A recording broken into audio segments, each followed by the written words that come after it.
Yeah, thank you. Thank you. Like a stock cube, they've been sort of put into 3 questions. I don't know whether, would you like to share them, George? I've got them also somewhere. I can share them, whichever you prefer.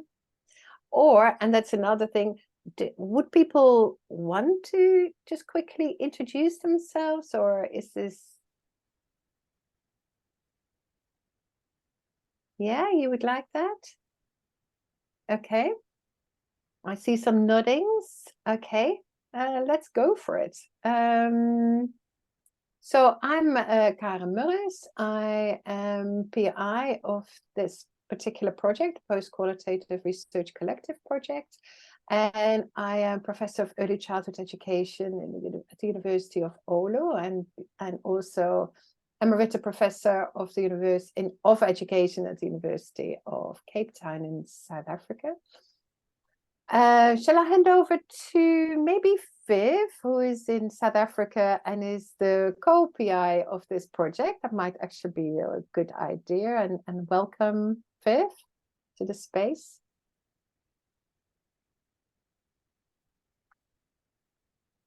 You're muted. Sorry about that. Thank you, Karin.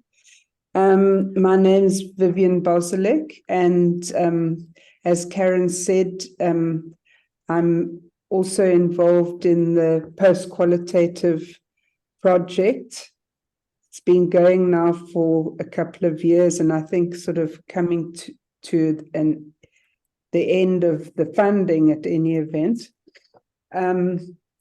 And I am associated with the University of Western Cape in Cape Town, where I'm an emerita professor, and with Rhodes University in Makanda in South Africa.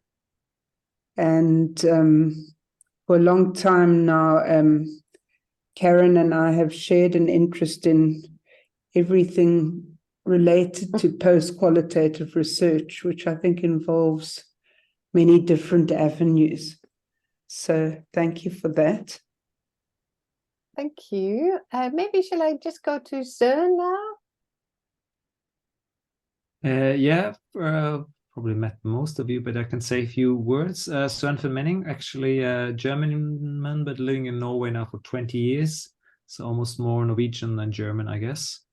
Used to work with film and video before, screenwriting, music videos, but then turned to education and actually early childhood education. And yeah, working at the university in Norway, southern Norway, in Agder. And I will talk later, so that's fine. Okay, thanks. Deborah, is it okay if I leave you to last? Of course, yes. George?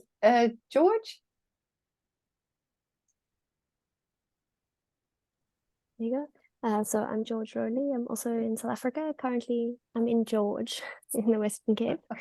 And I'm the research assistant for the Postqualitative Research Collective. I'm very happy to be. And doing a fabulous job. Okay, thank you. Yeah, let's just go to Ezra, and then Masayuki, and then Inka. I'm Ezra. I'm a grad student in the United States at Tufts University in Massachusetts. And I do STEM education research, and I'm trying to figure out how to do post-qualitative research there. Thank you. Hello, I'm Masayuki Iwase. I'm living in Vancouver, BC, Canada. I am originally from Japan, but I've been here for quite long. And I did my PhD in sort of video and post-qualitative research on the topic of me collaborating with migrant youth in Japan to make a film. So I am also a videographer, video creator, sound designer, and also a father, and so I'm interested in childhood education as well. And I am also a term lecturer here at Simon Fraser University, although I finished my PhD at University of British Columbia. I've been in this reading group and also this panel today because I joined this group 3 weeks ago, and it's been so pleasure to be part of this, and I look forward to hearing more about excitement of this topic. You, Inka? Yeah, hi everyone. I'm Inka Laisi from Finland, Helsinki, Finland, and a PhD student, and I will be working in Karin's project in near future. Nice to see you. Thank you. This is another project that I'm about to start, or has just started, called Small Matters, for anybody. Julie? Oh, we've lost Fernando. Oh, shame. Julie? Unless you prefer not to because of the ethics, maybe if you prefer not to or cannot, that's also perfectly fine. In that case, I go to Deborah.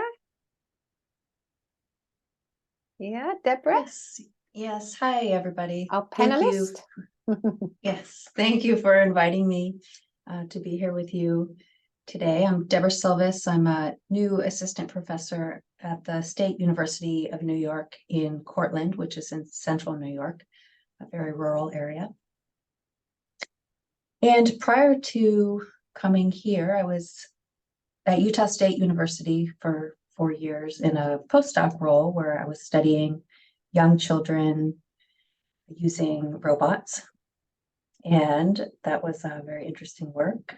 It was a post-positivist project, though, so quite different from my prior work. At the University of Washington, I completed my PhD in learning sciences and human development, where I was exploring a range of methods to explore the multimodality of learning, particularly through video and particularly in young children, though I looked across the lifespan as well.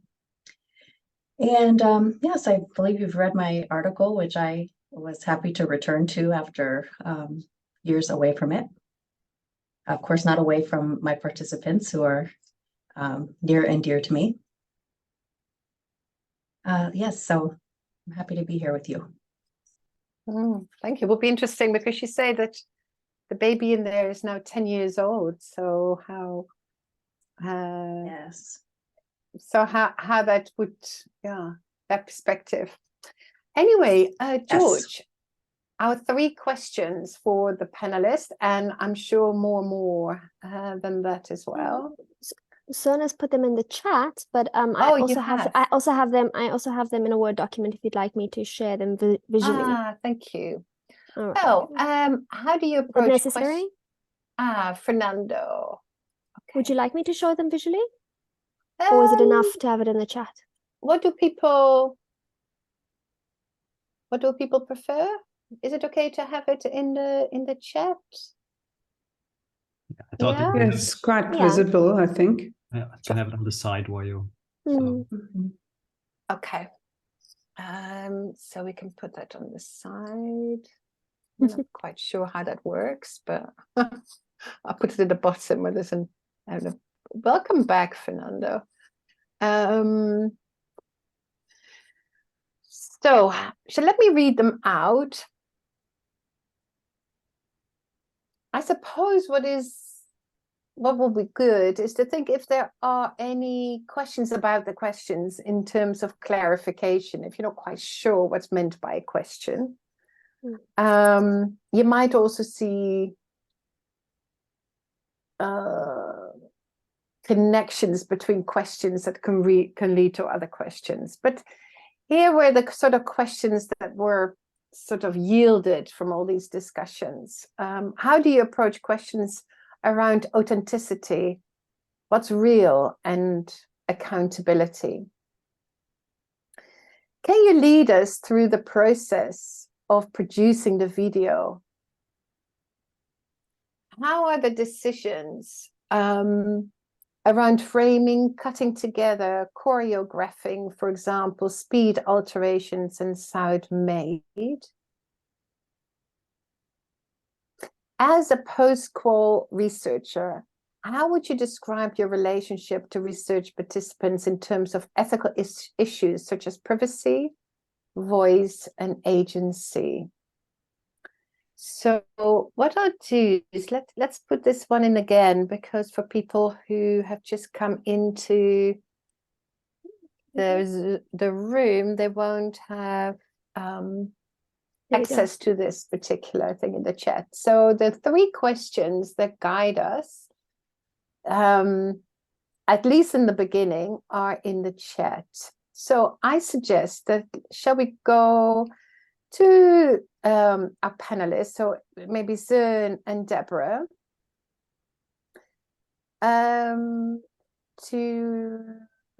maybe what is your preference? Soern, shall I start with you? Yeah, I don't know. We can switch around afterwards or whatever, if that's something you want. But you know, it's a dialogue, isn't it? Because obviously these questions are, I mean, I kind of enjoy them in the way that, because I have to always think twice, and I kind of think again, you know, what am I actually doing it? And in a way, when you do it, and then you come back to well, the field of universities, you kind of met with those questions again and again, in a way, if you work with that sort of research, I think. So, you know, I was thinking about authenticity, the real accountability. I think one of the ideas I have, in a way, that I would believe, because one of the clips you do, they're kind of obviously choreographed or changed, or they're kind of, I mean, you're quite aware of what happened, what something is done to it. So in that way, I think they're quite authentic to the research process in that way, you know. So in a way, you're not going outside, you know. It's not like in classical research or tradition, you would say, well, I'm making all these, describe all my decisions and how it's made, and then I'm presenting whatever, some findings. But here, in a way, it's kind of baked into the findings, the process. And that's why I kind of would say it's maybe quite authentic in terms of not what is real or what has happened there, but it's quite authentic in terms of the research process still being visible in what I produce at the end. That will be my starting sort of. So the process is baked into the findings. I love that. Deborah, what would your take be on this one? Yeah, I've been mulling over this word authenticity, and when I reread my article, noticing how many times I had put it in quotes to really try to undermine what authenticity tends to mean from, you know, from more historical research traditions. So every time in the last, you know, couple of weeks that I thought I had nailed down what authenticity might have meant in my project, I felt it wasn't quite authentic.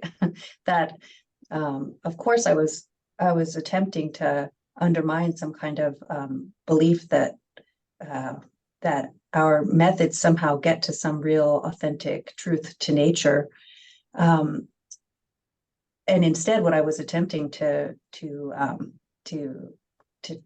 engage with methodologically was some sort of authentic experience that my participants had had with me.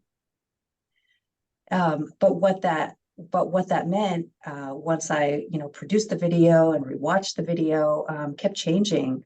Was it authentic now 10 years later? And was that even a goal? I don't ever think that was a goal of these particular methods, to be authentic, to have some authentic experience. And when I was rereading my paper, noticing the word authentic in quotes, I think that's what I was trying to indicate, that we weren't going to reach that, whatever it might mean. Okay, maybe an idea just to stay with this for a bit, and see what kind of questions that might generate, especially when we put it together with the notion of real, which is also in the question that people asked. Yeah, because in a way, obviously, there are like different concepts in the way of authenticity, what's real, and accountability, which are kind of different demands to your research. Obviously, is the kind of what's real, that's sort of the bigger, the one which we are kind of obviously moved away in a way, or challenging or something, and authenticity in that way as well. But I kind of, if I'm met with this idea of accountability, that I obviously then I feel that there is some sort of, not in the terms that it's accountable that it can be reproduced, but there is some sort of I'm accountable for the research I'm doing, also through visuals, and I can't just in a way step away from that, and I'm accountable to the research process and the participant in some way as well when I present the research. So it's that sort of accountability that I kind of still feel I have it's a demand to me as researchers in some way, even though I have to kind of redefine what I mean by it. Because I'm always kind of careful to say I don't want to use that concept. I think, okay, how can we tweak it to what does it mean here?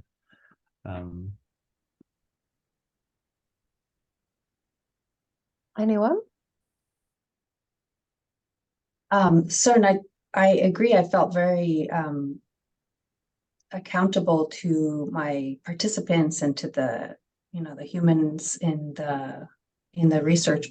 There was also a sense I felt I had been to the learning environment where I was where this film was set, where the research was set. I had been there, and I felt a little bit accountable to the multiplicities in the environment, to the more than human that I knew was there, to the trying in some way to animate what was all around in this environment, the feelings and the material, all of it. That was an accountability I really felt I was trying to answer to in making something like this.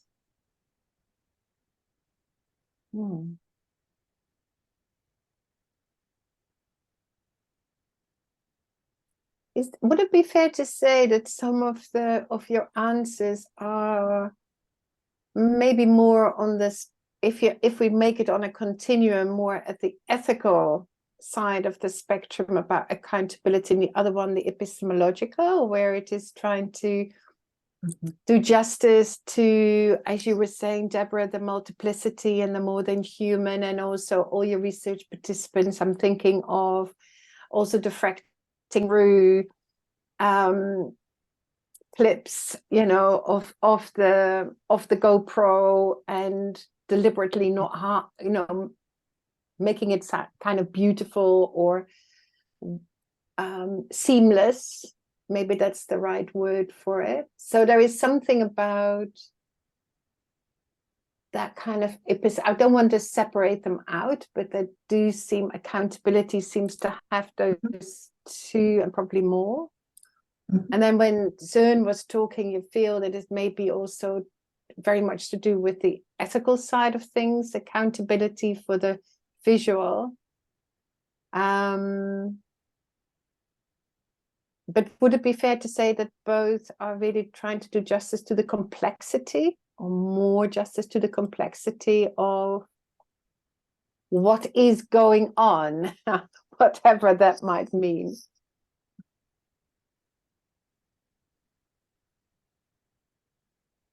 Yeah, I would think so. It's stretching this, what would it mean to be accountable for something to different areas, and maybe some other research, or how the term is then used in other research.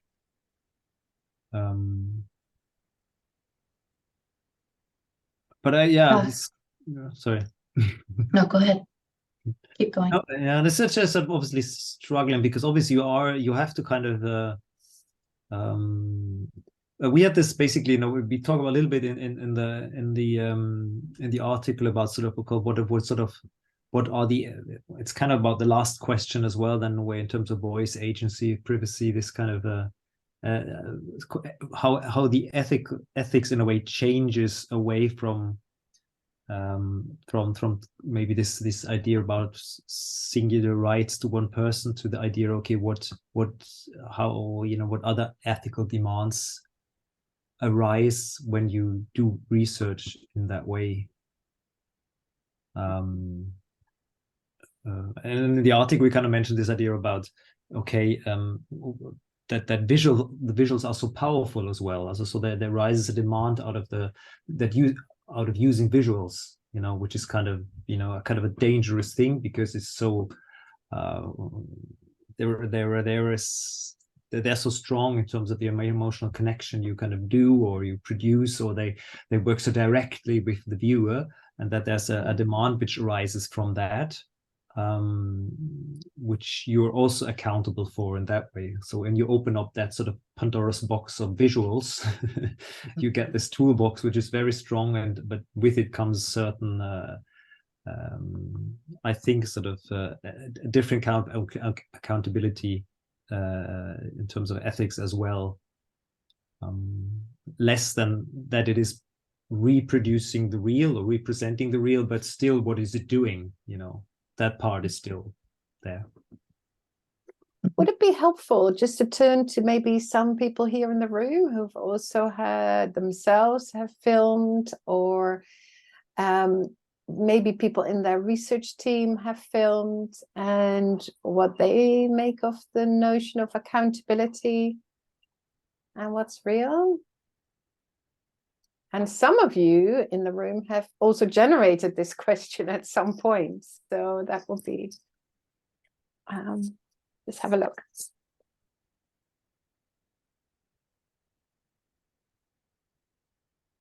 So when you film or use films, right, for your research, for your writing or whatever, well, Yeah, I would like to say one or two things. These are comments or questions, just to add to what panels already have said. So, so it starts with an approach. So this has to be kind of ontological question. So that means like we as a researcher or videographer need to approach ontologically, I guess. So this means like if we engage in these ideas and notions around real, authentic, accountability, then I think these have to do with our sort of ontological stance and vision for these. So that means I've got some questions to add. So how do we code these, the real, authenticity and accountability? So that means as a postqual researchers or practitioners, how do we sense these or see these? So are these actualized on screen, so that we can see, observe and code, or are these physically, or in other words, are these physically present in a stable face-to-face real context, or interpretable factors, so that it can be seen, heard, and measured objectively? And the last maybe question would be, are these entirely virtual in the sense that we can only like sense on screen even? So if we are just only, you know, coding what we see, then these may be at odds with our sort of mission as a postqual researchers or practitioners. So as videographers or video creators, or everyone, you know. So I think these are the questions I would like to just add a little bit. Thank you. Sorry, can I just ask for clarification? With coding, you mean like the coding that we do as qualitative researchers, or I do you was mean actually something else? Right, I was using it as more like as a devil's advocate. I don't like the word, but just if there's any way we can code, and I'm against the method of coding, of course. But if our ontological stance is more like not, different from post-qualitative research methodology, then yes, we don't need to use that word code, of course. But if we are engaging in creating videos on their own or with somebody else, then we may have this idea coding already before, during, after being in a site where we collect so-called data. I don't know if this makes sense, but I'm not emphasizing coding here as something we need to pay attention. But I think then maybe it is what is the ontology of what we're talking about, right? Is that what? So the ontology of, you're talking, is that the virtual or the right? Well, again, we are. I'm dealing with these ideas around real, authenticity, and accountability. So if our ontological view and stance of understanding these are only based on actualized on-screen data, or then we may not be able to our maybe understanding of these may not go beyond. So I guess I'm kind of leaning towards the significance of virtual realm, where we can also sense something that's beyond coding, that's beyond traditionally done qualitative research methods. And so when it comes to visual sounds and other things happening on screen in a video, for example, we need to deal with all sorts of phenomena happening on screen, maybe beyond on screen. So that's sort of Deleuze is always talking about in that time image cinema too, in particular. So would it be helpful maybe for people not so familiar with Deleuze to say a bit more about the virtual and the actual? It doesn't have to be you, it could be anyone. Right. And we could refer maybe to some of the reading about this as well. Right. That might help. Soern, I don't want to put you on the spot, but it because looked as if you were responding. Your body was responding. Yeah, I would like to respond sort of to this, because I think one of the theories, I think that's both in Deborah's and partly, I guess, at least what we do also, is this kind of denying the viewer that sort of kind of gaze onto the video piece. So you are kind of disrupted and you think like, what is it I'm looking for? Because I can't sort of code it with my normal view, because it takes me some time to I'm kind of destabilized in my gaze onto the world, because this is another angle and time, or it's different, or it's like this is cutting kind of shaky images together. So that's kind of what would probably sort of in the practice is kind of try to maybe denying the viewer that kind of traditional gaze, which is coding the world into those normal categories which are already there. So that's in a way then something that that sort of research, I don't know if we do it, or but that's at least a goal with some of the research, is that you kind of disrupt the viewer, that sort of kind of view onto the world is kind of disturbed a little bit, and then you kind of don't understand really where you are, what you're looking at, but in that moment maybe you think you have it, and then you're kind of a little bit disturbed. I think that's something, if you call it, how you want to reach that, to get away from this idea, is this like authentic or not, because you kind of see, you don't know, also you're kind of a little bit disturbed, and then have to come back to the world slightly differently. And that's just a practice without going into the into more of the actually would be nice to hear more about the actual practice. But before we do, Deborah, would you like to say more about that as well? And I think it's just, go on. Yeah, on the one hand, the work that I was doing in this project was literally virtual. We were recording videos through at that time Skype.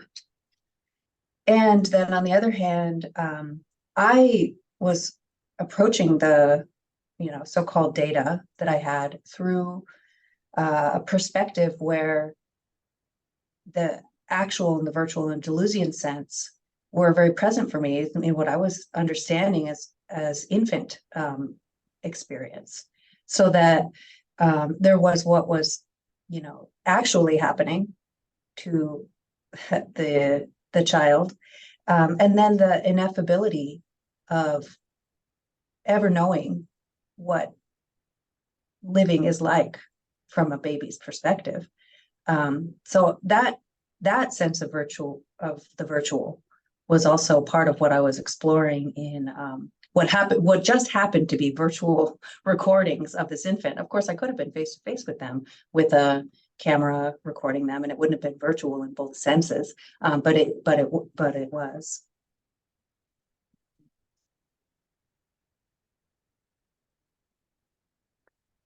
Michael, and welcome to a couple more people. We've just started off with the first question, so welcome to the space. We are recording this session, so very welcome to join us. And we've sort of moved towards the second one because both Deborah and Soern do the recording differently, but I still keep on thinking, Soern, what you were saying about how the process is baked into the findings. That's actually might be quite a nice way of rounding off that first question. Not that a question needs rounding off, but it has something. I think it speaks for me in a very visual way also towards the whole idea of a non-representational way of thinking about accountability, right? If that makes sense, how you can put maybe accountability and non-representational together.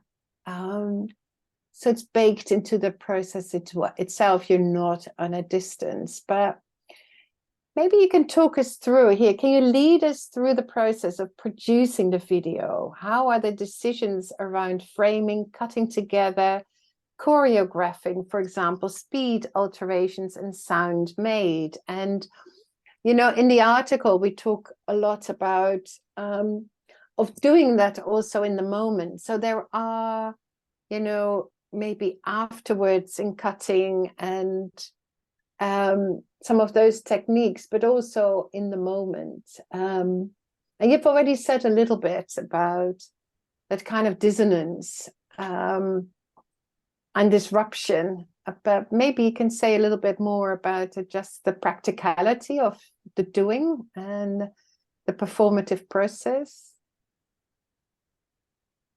Should I start? Maybe Deborah first. Yes, sure. So this was experimental for me in many ways because I hadn't used, I'm not experienced in video production, although video-based research is my primary approach. But the more aesthetic sort of filmmaking montage approach was new. And I use very unsophisticated tools. So if we were going to get into the nitty-gritty of which software programs and what editing process, you would be very unimpressed by the by the types of programs I was using. But that wasn't really the point. I wasn't interested in centering the technologies that I was using to produce the film. If anything, I wanted to center the technologies that this baby was really interested in, but not even in this project. In this project, the process of producing had much more to do with the aesthetic and the animacies that were happening through video and what the potentials were. And so, whereas in other projects where I was maybe where I was certainly involved in coding in the qualitative sense. And the production of video was contingent, the coding of video was contingent on having this really crisp, well-produced data. In this project, using technologies that I knew very well were going to produce blurry, incomprehensible video, laptop computers that aren't meant to be carried around by children, GoPro videos that can have pretty pixelated outputs. Certainly the Skype at the time that depended on our Wi-Fi connection, which was invariably breaking down in some way. Those types of methods were sort of foundational in making this project even possible, and interesting to us. I'm just wondering whether, especially for the putting it together as a recording, whether it would be really nice to, yeah, useful, not just nice, you know, to see some of these recordings of both, yeah, and return to those, bring them back alive into this space. I'm just wondering, Deborah, which one, if you could choose, which one it would be? Oh, there's so many. I think as I think I explained in the paper, I wasn't able to publish the video with the music because of copywriting. But I think you were able to see I hope you were able to see the video with the music. But these clips that we have here are without music, which is fine. But an important point is that my process for producing the film was to first locate these pieces of music that helped me understand the relation between movement, vitality, intensity, the body. Without the music, I really couldn't have made the film. But the clips, of course, can stand alone as they do in the paper because of some of the movements and vitality that pulses through them. And I think for that this first one with where he's in the pink pants and on the chair with the cat, I think this is a nice representative.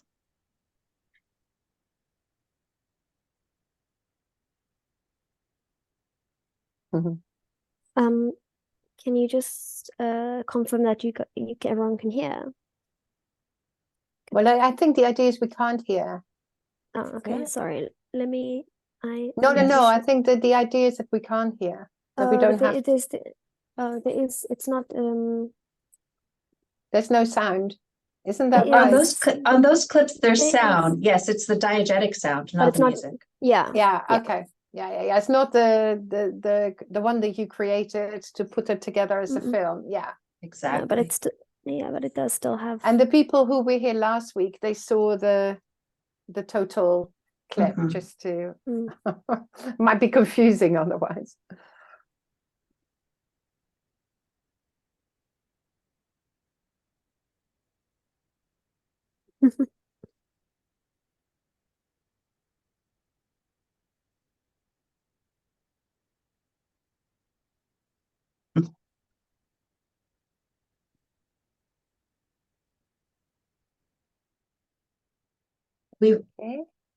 We had hours of footage like that.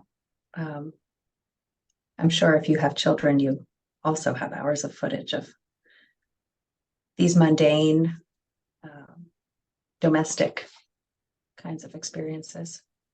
And I think the question also is about why this one? You know, why these moments? Out of all that data that we co-create, why this? Yes, good question.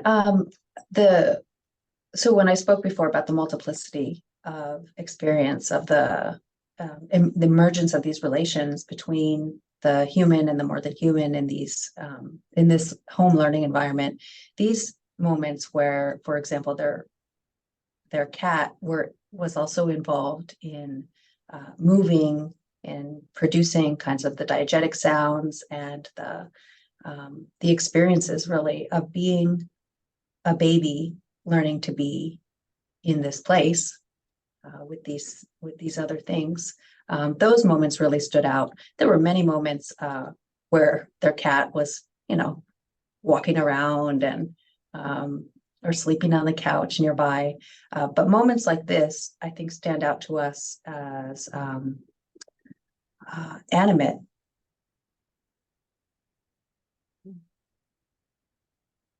Okay.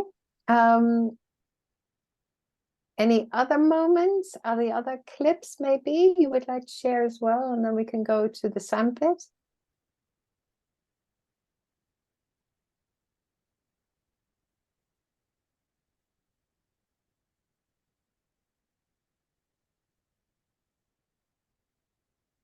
There's another moment that and we don't need to watch it in its entirety. I think it's nearly a minute long, but the second video where he's pushing this stool and it and it stubs his toe.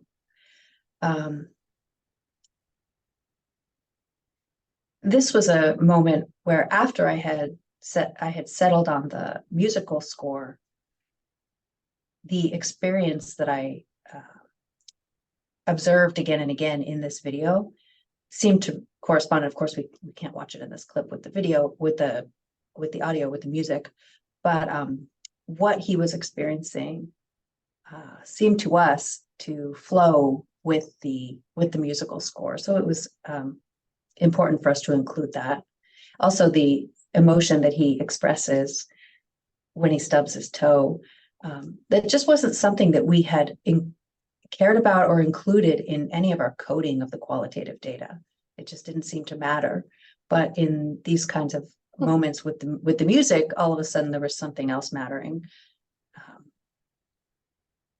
And I should add that my sister helped me quite a bit in clip selection. Shall I play? Yeah, yeah.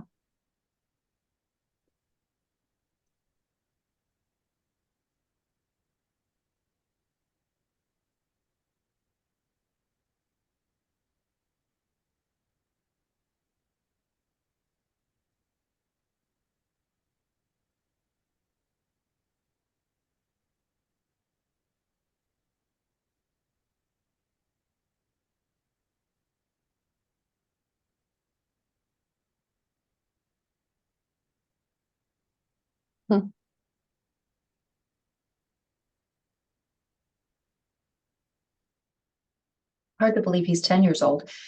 However, one of the ways that I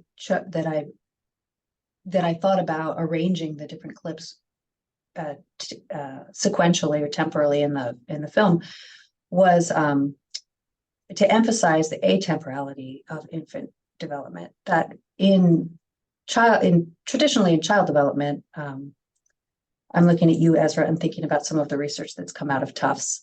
In child development, traditionally, we think about a linear process where very young children are quote unquote pre-verbal, and then they learn to talk and walk, etc.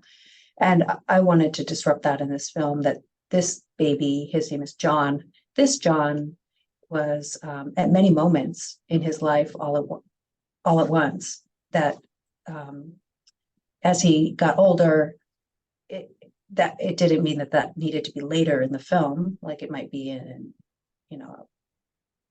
some other genre of film. And so some of the older videos of him appear towards the beginning of the montage, and some of the younger at the end. And now that he's 10 years old, I still see that baby in him. And now that I see that baby again, the 10-year-old was always there.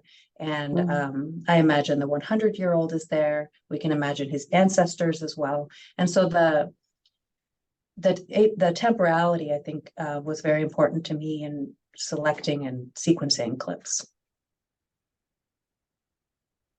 Yeah, because this particular sequence is different on the long one, isn't it? Mm-hmm. Yeah. I just thought, I have a bad memory, but I thought, this is different. And what really strikes me is about, maybe as researchers, what we try to do is remove evidence that we're there as researchers. So when he looks into the camera, you just wouldn't want, normally speaking, to, oh no, because actually, aren't we there neutrally? But let's move, unless there is a comment here or a question. No, I thought this, I think that's sort of, two important things. I think if I could try to describe then some of the strategy, maybe, don't want to put what Deborah was doing in that way, but I think, so there was basically, letting the music lead then would allow them to make different things matter. That's kind of what I so it's this, and I think that's quite often that kind of work that you that something else, is doing, is leading you, which might not be your ideas about, what the research is about or whatever. And that allows that disruption to that other things which might have looked not important before, then suddenly are important. I remember also John Wargo's piece in the special issue about sort of taking out the rubbish as a stuff which actually were like, and you take them out again with the things you cut out to look at what is this, and then suddenly make this active, this active sort of cut in your doing in terms of let something else come to the foreground and suddenly matter because of other reasons. So and that here's the music, or I think it can also the technology can do that in a way that suddenly technology is doing something which because that's how the camera works, or that's how some editing program, and then suddenly things appear which weren't there before. So it's in a way giving away some of your power, which is something in that process, which allows then other things to come to the foreground. That's just my sort of. Yeah, and that connects also with what Deborah said at the beginning about the mundane, or the, what is it that you cut out or throw away as not important? And then, yeah, in John's article, indeed, literally what's in the bin, let's take that out and see what that is. Yeah, amazing. Okay, shall we just go and have a look at your clip? Well, is it your clip? And well, I'm before we do that, I'm responsible for it, so that's it might not be that I'm responsible for it. Well, before we do that, I just have to apologize for jumping off the meeting in a few minutes. I need to go prepare for teaching, so I won't be able to stay for the entirety of our meeting. I do have a class coming soon. Yeah, oh yeah, I'd forgotten about it. You're quite right. Yes. I apologize Yes. that I didn't mention it at the beginning. I forgot to do that housekeeping, but I will. I have about 5 more minutes, and then and then I'll have to leave. But I just want to say thank you for having me today. Okay, well, thanks, Deborah. I'm just wondering whether we shouldn't. Well, no, I don't think it. You've already said quite a bit about the ethics as well. So the third question, I don't know. What do people feel? Shall we go and have a look at that first before other people are new? Maybe well, I got a question to Deborah, because that came up, I think, with the art, was the bit sort of, this, does it in a way, how would you say, because it was like research in the family. So it's in a way, and you have this kind of, it's going to be out there, parts of it, or now he's 10 years old and you might go to the article and those, I mean, this is like with all of research, you could say, but still here as well, because sometimes you choreograph out some quite intimate moments, which you picked because they're kind of, here's something, here I can sort of see something, and which, is maybe something intimate in a way. But then it's still out there. Well, how is your, doing research with your sort of sister and this child, which now can go and, I don't know. Yes, I did want to say something about that, because I think this question came up when I was producing the film, and it's still present for me, which has to do with the sharing of video of young children and different places where this video might travel. And I think that we have a lot of questions about this, given the pervasiveness of video online and the participation of children and families in social media. And so my stance at the time was, like my sister's, very open to the idea that having young children participate in this new socio-technical environment of the internet with video was something we should explore. And she was very, she was an avid social media user at the time. So having video available for others to view was normal for her family. And of course, he was a baby, so we couldn't do member checking with him to decide whether he wanted this perspective to be shared in that way, whether we were sort of faithfully or ethically representing him. And So she, of course, stood in as a proxy for him at the time. So when I told her that I was going to be coming here to talk about the video again, and that you would be seeing the video, and the video would be making a reappearance on some people's screens, she was very open, and she showed it to him. He's now 10 years old, and he watched the video. We watched it together, and it was wonderful to see his impressions of his being a baby, and of course to hear his concerns. Not so many concerns, but his interest in what was going to happen to his video, and his questions, of course, like, am I going to be a YouTube star now? And how many people are going to view it? How many views am I going to get? So these kinds of questions come up. And I think as researchers, we have, responsibilities to understand the potential for misuse when people have access to videos that we produce, but also when they're of young children who are very impressionable about the uses of technology and video, to understand that they may not have all the context for the ethical questions about video that we do. Yes, we'll see in 10 years how he feels about this video still being out there. I don't know. So just Masayuki has written something in chat. I quite like Deborah's attention to those imperfect but authentic moments of the co-produced video, shaky, blurry, badly framed shots. And he thanks you for your talk. And that is also, George says the same. So we don't want to deprive your students of your teaching and your preparation. Just to thank you very much, Deborah, for your participation in this panel. And yeah, thank you very much, and look forward to reading more of your research, and especially in the context of the videography. And yeah, go well. Thank you. And please, anybody, feel free to contact me if you want to stay in conversation about these. Have you still got time to put your email in there? We, of course, can provide that as well, but it's just helpful if it's in there. People might follow up, might want to follow up. There it is. And everybody take care, and thank you very much. Have a good day. Take care. Or good evening. You. And okay, thank you. Thanks to the baby.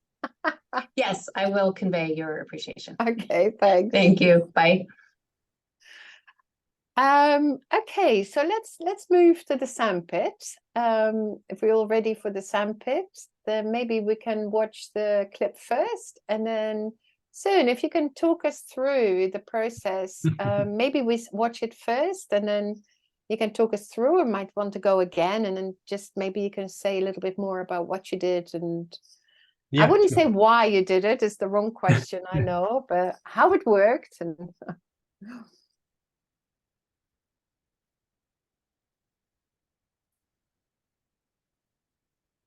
this should have the sound, because there were questions about the sound as well during the discussion, but we can't hear the sound, George. Okay, hold on.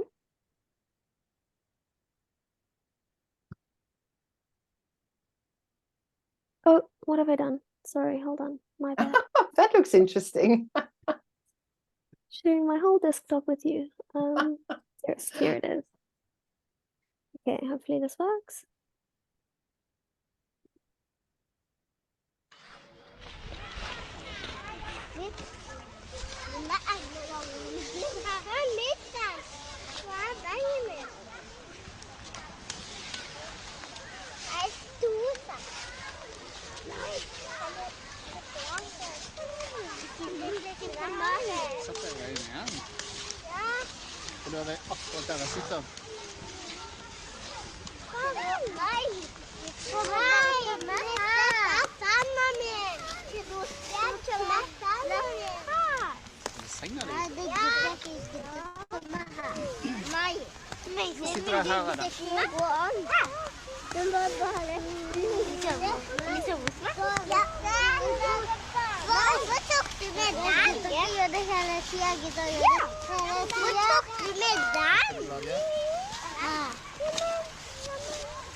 Yeah, was quiet.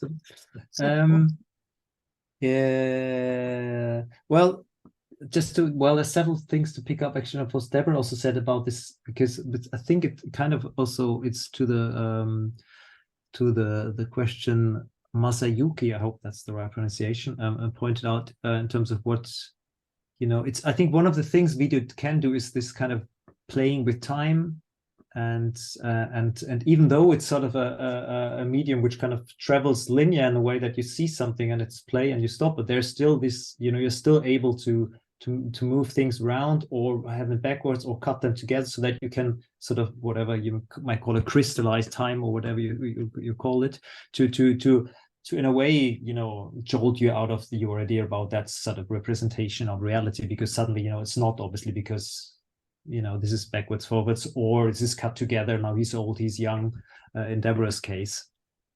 But I thought maybe I see 2-3 words, because I always think like, how did this actually happen? Because you see it kind of finished and you think back, I think one of the things was when I was out there and I wanted to do something about sort of the daily life. These are like 2-year-olds in a sort of institutional education. And I wasn't sort of, what I brought to it was, because you think how much sort of conceptual theoretical thought do you bring to the location you're shooting. And then in a way, obviously there are ideas about sort of an relational ontology, ideas about, you're looking for connectivity with the world and the children. So there's something in the background lingering when you go out there. But then basically what happens, but I mean, I have other clips which are quite different, but then what happens is I saw several times this kind of gathering of children around something.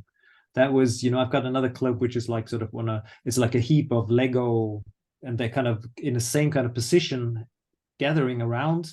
And then I thought, okay, several times, and I just kind of saw that is this kind of gathering around some sort of material.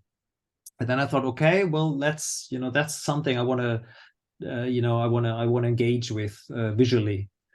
And then, so basically this gathering around was then especially visible, obviously, when you're like on top, because then you see sort of something, you put something in the middle, which in a way then is obviously conscious in a way. You do it because you kind of see it, but then you say, well, if I film it from above, then this gathering around, is becoming visible. And then basically the clip, and then basically I start moving in and out, because then I thought, well, the gathering around, what are they actually gathering around to? How can I,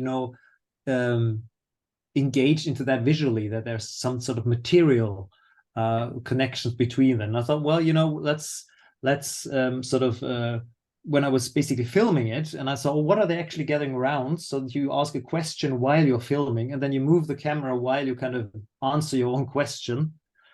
And then I moved into what's in the middle, which, so in other cases, it might be other material, or it might be paper, or it's Lego in one case. So that's why I moved down, because I kind of answered that question I was thinking at the time when filming it. And then obviously, that, and then it's about this kind of time, that, okay, what's, the filming in the way was traditional, that I see they're gathering around. So that start with the whole thing, and then move into what they're getting around. But then I thought, okay, what's happened if I change that around? So if I start with, change the direction, and I start with the material, because that's in a way the more disturbing for us to see, because we want to, we want to see humans in a direction, because that's what we used to see on screen. So when we suddenly see just sand, we go like, well, and then when we actually hear humans, we're like, where are they? So you want to create that kind of, mystery or disturbance when you start with the non or more than human. That's kind of what then happens when you change it around. But that was then in the afterwards, basically. And then there are things like, and then it's about the speech is much slower, so it gets some sort of kind of meditative quality. So you're looking at it, you might get bored when you look at it, and you think, well, nothing's happening. What am I waiting for? And it's just little things you kind of wait for, and then you can maybe be observant of some of the little things when that sort of different way of viewing a clip yeah, when you kind of have to engage in that. So then things are happening, because then it's a slight disruption. And then maybe I can say one or two things about sound, because the sound is then normal speed.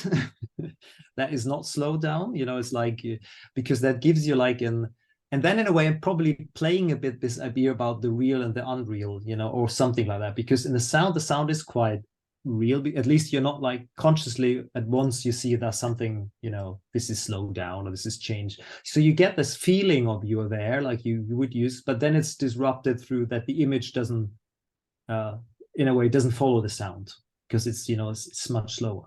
So you get a dissonance between sound and image, which I still try to keep subtle, because I don't sort of want to hit you with a frying pan. I'd rather sort of you get a little bit disturbed and have several sort of steps into what am I actually looking in. This doesn't really fit together. So that's what I kind of do with the sound. I tried different sounds. I did, I had like completely abstract sounds of hovering, but then everyone thought there's kind of a UFO hovering about them or something. So that was like too much in a way, because you want to, you want to have a sort of slight subtle disturbance, I think, because that puts you in a spot which is slightly uncomfortable, but not that you go like, oh, what is this? Or, okay, this is like, you're kind of with, but slightly on the side. Yeah. So do you think, yeah, wouldn't be nice people's responses to that. For me, it was very interesting, because there's a new book by Claire Colebrook, and she talks exactly about, what the effects of cinematic images can have, in the same way that you were describing it. It's sort of, just jolting one somewhat in some manner, and taking, queering time really, and taking it away from the human.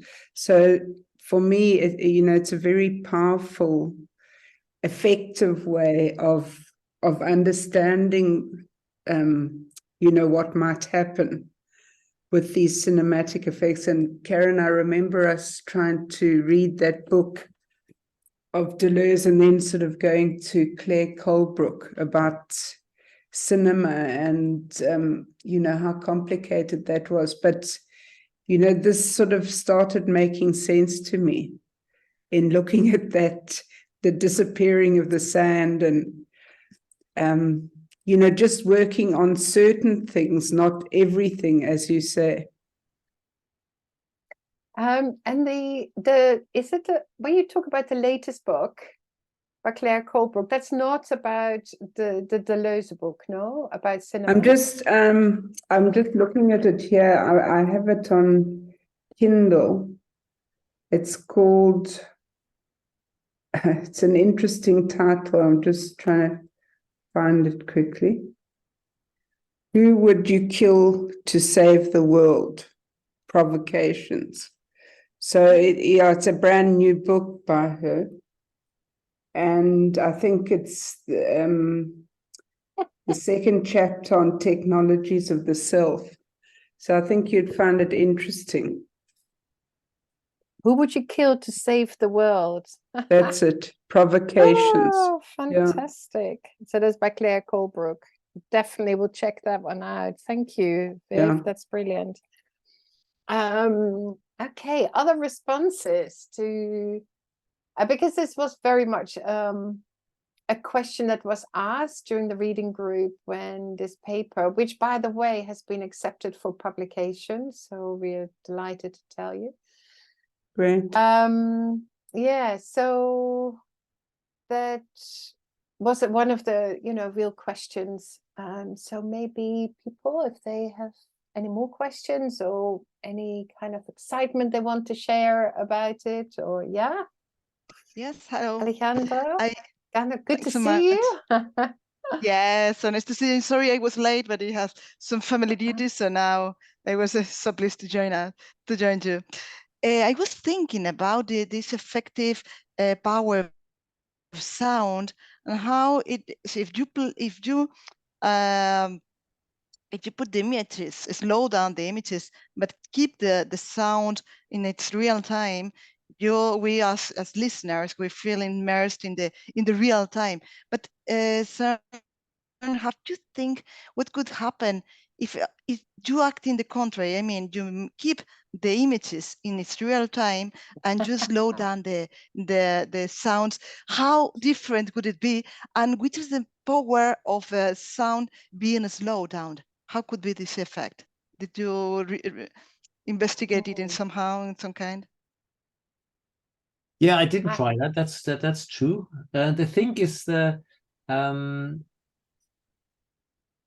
probably one of the things is that, you know, if sound gets slowed down, and then maybe Masayuki, who's a sound designer, doesn't know, you know, about that. But that's the distortion is quite strong, I would say, you know, in that way. So if you slow down an image, it's kind of, it gives you a thing, sort of, you see small changes in details. So in a way less. But with sound, when you slow down, it kind of gets more deeper apart. It's not more detailed, but I think it gets, that's what kind of my idea, what I probably know. But I don't know, Masayuki, what do you think? Mm-hmm. Yes, it was wondering because it keeps something unreal, so to say, if you slow down the sound. But image is so powerful, and we are so in this visual culture that we get the images slowed down, and we still, as you say, we still gather and we look for the details. But if we change sound, everything changes. We are not able to reconstruct or to put it into a real, so to say, world. So it's a kind of a disturbance. Yeah. So it's also definitely a possible disturbance, I would say, which you can sort of play with. That you see something which you think, you know, that's like, looks like we know we're used to, but it doesn't sound like it. So what we did, so I put a link to an article that I authored with Joanne Pearce, and it was from data fieldwork of one of the projects we did on digital play in South Africa. And what was fascinating about that was that the GoPro that was accidentally slowed down. So there, it slowed down the movement and it slowed down the and I think I presented that when I was in Seville with you and Fernando. Yeah, and Giovanna, actually, she had just sent her apology. She couldn't make this afternoon. So there you have, and the slowing down. And the slowing down of the sound was such that it actually resembled the sound of a whale, which, of course, in its absence in the Western Cape as well. So it had all this kind of, when we were talking about the virtual and the actual, and you know, how everything is there and not there at the same time. And it really draws your attention to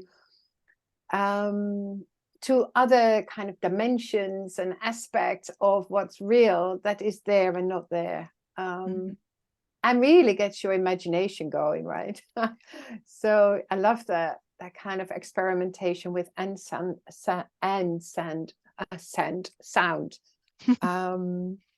And just to mention that of this clip of the sandpit, which has always drawn my attention very much, of the little figurine of the cow, which is not in this one, where it jumps out into the little into the spade. And so what, for me, this really very much does, and importantly so in childhood research, is troubling child agency. So much of it is about, you know, it's the children that are central, and we want children to be agentic, and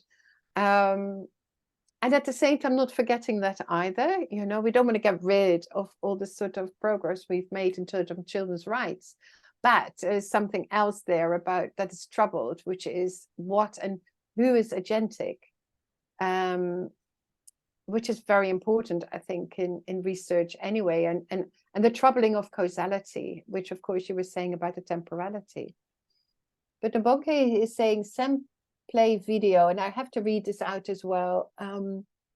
If people just listen to the recording, I found myself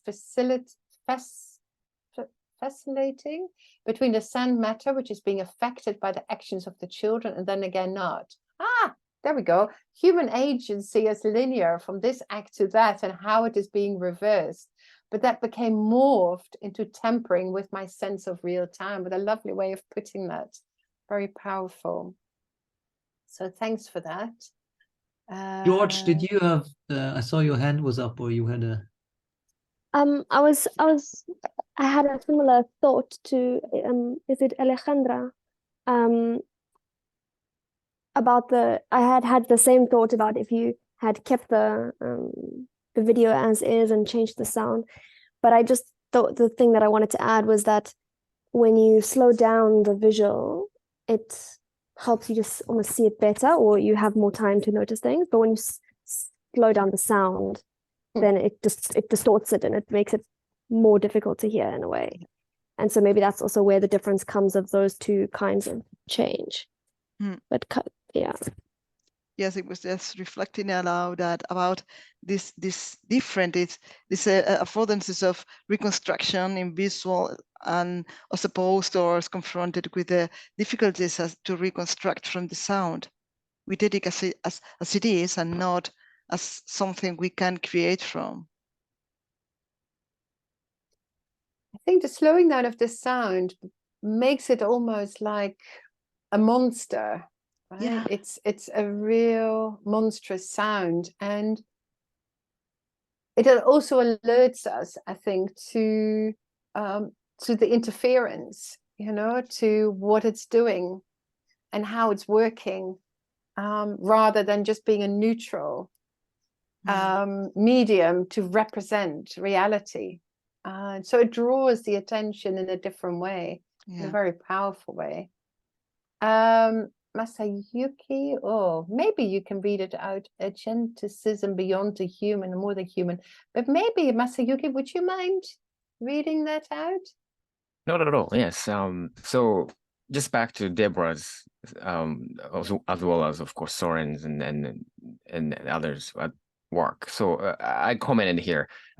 So her challenge to social scientific authenticity through imperfect, shaky, blurry, badly video recording, and then Soren's adoption of slow down and reversing film timeless technique are both wonderful, precisely because of disrupting our sort of social scientific habitual ways of seeing, hearing, etc., measured always positivistically or objectively in the sensory motor nexus or trajectory. So we are trained to always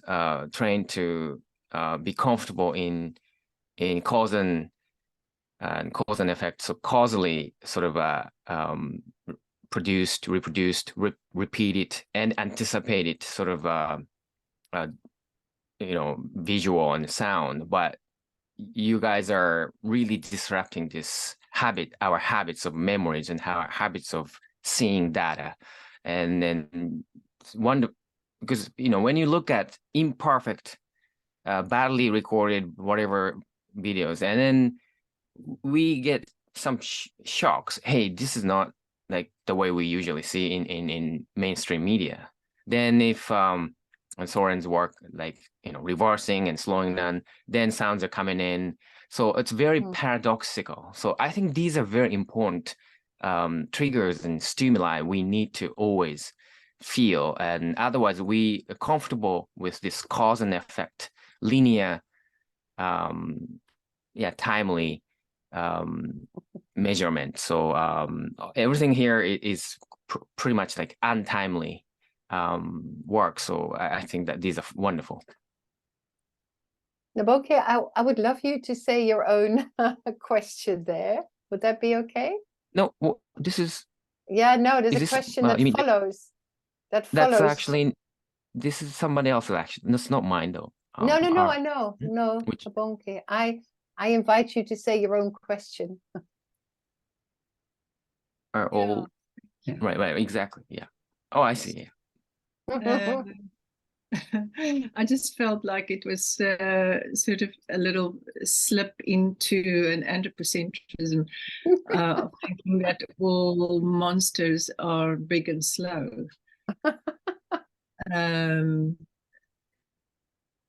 I think that's actually the challenge, you know. They temporarily everywhere. Yes, Yeah. thank you. But I think, yeah, I think you're right in the way that you kind of, when you leave that kind of our comfortable idea of time and development, and this is about this long, and we think in this kind of time span, and this time is about this fast, and we kind of have agreed on that, and then there's something which is like outside that, then we get sort of kind of, it's monstrous because it's so out of our possibility to imagine the world, and that's why suddenly something which is very slow or very fast is like, it must be monsters because it's not in our idea of time and development in the world. May I come in? I want. Sure. Hello, everybody, and I very much apologise for being late. I wasn't able to get here before this time. I just picking up on the point around monstrosities. I felt that by slowing down the time with the sand, it actually opened up a space that was kind of quite poetic or aesthetic as well. That so not necessarily going towards or perhaps that could be monstrous, but not necessarily seeing it as a disruption that was discomforting, but actually it was a space that opened up for a different way of attunement that was much more aesthetic. And for me, in my response, I was very noticing in terms of what was happening with the grains of sand and questioning that in my mind. So I just wanted to offer that. Thank you. I'm very aware of time, the monstrosity of a different kind. We've got the 3 minutes, so rather than just rushing to the last question, which we've sort of bumped into now and again, which I can't even sort of recall here. As a postqual researcher, how would you describe your relationship to research participant in terms of ethical issues such as privacy, voice, and agency? Maybe just, is another one, slow is dreamlike and controllable for the psyche, but so much more micro time signatures takes place in one wave. Oh, that's wonderful. Just out of curiosity, Soern, I wonder what the kids were saying there in the language. I don't know. That was a question which actually came from, and also what you were asking or saying. Yeah. So with because I kind of just quickly. Well, basically they just talk about their game, what they're kind of building, and what's happening. One is actually talking about what they're going to get for Christmas, what they wish for or something. So it's kind of in a way related to what they're doing, but it's also about something completely different. You could say, but so in a way, you could say it's typically Norwegian kindergarten talk without not knowing what typically is, but that's the kind of conversation, and the adults asking some question, but in a way it's also another level in that way that they're not just talking about, in a way a little bit is about what they're doing, but it's also about other things. So like there would be another level to it, but I think in a way I thought it works as a soundscape without having special meaning to it. Okay, that has to be it. There is a link to a video, Daily Motion here, so you can follow that up. It leaves me just to thank Soern as the panelist who's still left, and Deborah in her absence, and all of you. And next month we continue. Definitely, with another series of engagements, returning to the PhD process of Sid and of Jane Osgood, the supervisor, just about this kind of relationship, and it's a returning to that process, and also by reading their articles first and then have a panel at the end. So we hope to see you then as well. And George, go on. Sorry, if I can just add, I'm not sure if you had seen this, but it's been officially entitled Bewildering Pioneering Childhood Philosophies. No, I didn't know that. Wonderful. Yeah.